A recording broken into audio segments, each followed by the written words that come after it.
Про сокровища. В последний раз. Думаю, что многие из вас уже забрали свои крутки в рамках тех или иных сокровищ, уже успели открыть соответствующий пак, но некоторые вопросы, которые мы не упомянули, которые мы не затронули касаемо сокровища, все еще остаются. Ну и вместе с этим хотелось бы поделиться своими впечатлениями от этой функции, поделиться своими ненужными рассуждениями о будущем этой функции, что нам стоит ожидать в дальнейшем, ну и, конечно же, послушать ваше мнение касаемо всего этого. Поэтому устраивайтесь поудобнее, также не забывайте поддерживать это видео своими большими пальцами вверх и подписывайтесь на канал с колокольчиком, если вы находитесь здесь впервые. К слову, если вам необходимо пополнить ваш баланс монеточек в eFootball Mobile или в любой другой мобильной игре, то вам на PlayRock, ведь на их сайте собраны одни из самых выгоднейших предложений на рынке, а также вы всегда можете предложить свои товары и услуги. А если вы обладатель такой платформы как ПК и играете в Steam, и вам необходимо пополнить его баланс, то это также можно сделать на PlayRock с наименьшей комиссией на рынке. Приобрести монеты и все остальное на их сайте вы можете в пару кликов, и что самое главное, безопасно.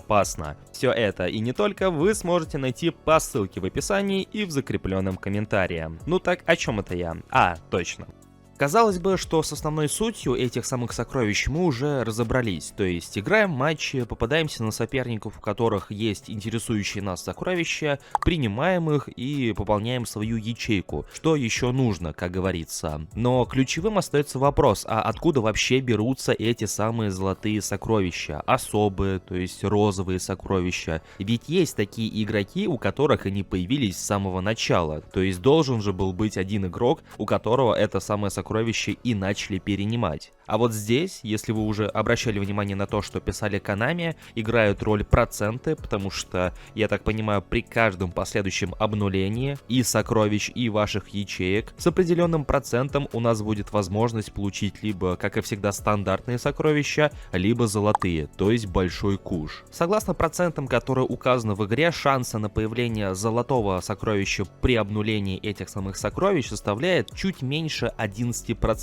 тогда как стандартное сокровище игроки получают с вероятностью 89-90%. И кто знает, возможно, спустя полтора недели после обнуления сокровищ вам повезет и вы изначально получите именно что золотое сокровище. И все 4 ячейки у вас также будут золотыми. Но ничего не упоминается про особые сокровища, те, что розовые, как получают их и можем ли мы с вами их также получить. При обнулении маловероятно, потому что, как указано на официальном сайте игры, розовые сокровища в первую очередь получают те игроки, которые принимают участие в определенных мероприятиях. Я так понимаю, речь о киберспортивных каких-то турнирах, матчах и подобной касте игроков. Именно они в первую очередь и получают особые сокровища, которые впоследствии сможем забрать и мы с вами, если нам такие игроки попадутся. И продолжая тему с этими розовыми сокровищами, как мы можем заметить, на данный момент в этих сокровищах раздают две, достаточно беспонтовые бесплатные карточки Лионеля Месси и Ламина Ямаля, что отчетливо говорит о том, что в рамках этих сокровищ возможно будут не только крутки на паке,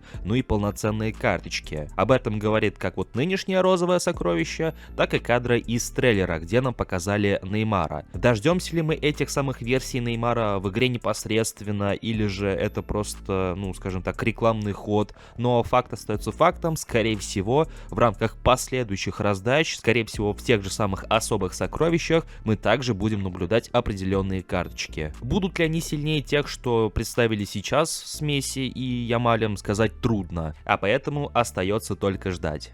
И еще один немаловажный момент, на который я обратил внимание чуть ли не сразу, но почему-то не упоминал его ни в одном из роликов, ни на основном канале, по-моему, ни на втором. А именно тот факт, что с обнулением сокровищ наших с вами ячеек также обнуляется и эпический пак, крутки на которые мы собираем. А это означает, что спустя полторы недели или сколько там примерно осталось, вместе с обнулением сокровищ мы получим и обнуление пака, то есть он также изменится, то есть претерпит изменения. обновление, и там, скорее всего, должны появиться другие эпические игроки. Учитывая, что в нынешнем паке большинство эпиков это просто игроки из предыдущих наборов и только одна новая эпическая карточка, я предполагаю, что подобная концепция также может сохраниться. Грубо говоря, 4 эпические карточки это просто карточки из предыдущей части и лишь одна новая эпическая карточка, скорее всего со старой моделькой, но слегка обновленным дизайном самой карточки, возможно дополнительным навыком и чуть-чуть улучшенными цифрами, как это и произошло с Фернандо Торресом. Но интересует здесь скорее другое, а именно сколько именно будут держаться следующие сокровища, поскольку очевидно, что нынешние сокровища, которые получили срок действия до 2 недель, приурочены к обновлению фазы, а там скорее всего и новые кампании, и прочий контент, который мы должны по идее получить,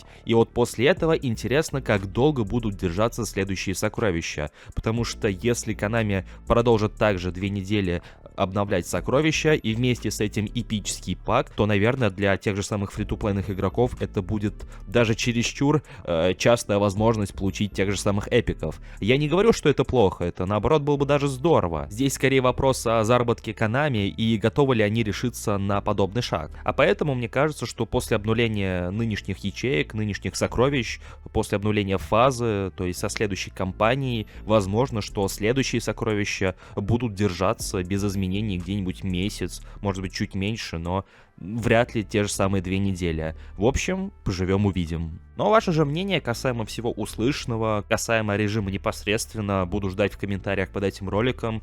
Также не забывайте поддерживать это видео своими лайками и подписывайтесь на канал с колокольчиком, если вы находитесь здесь впервые. Всем спасибо за просмотр, всем удачи и до скорых встреч.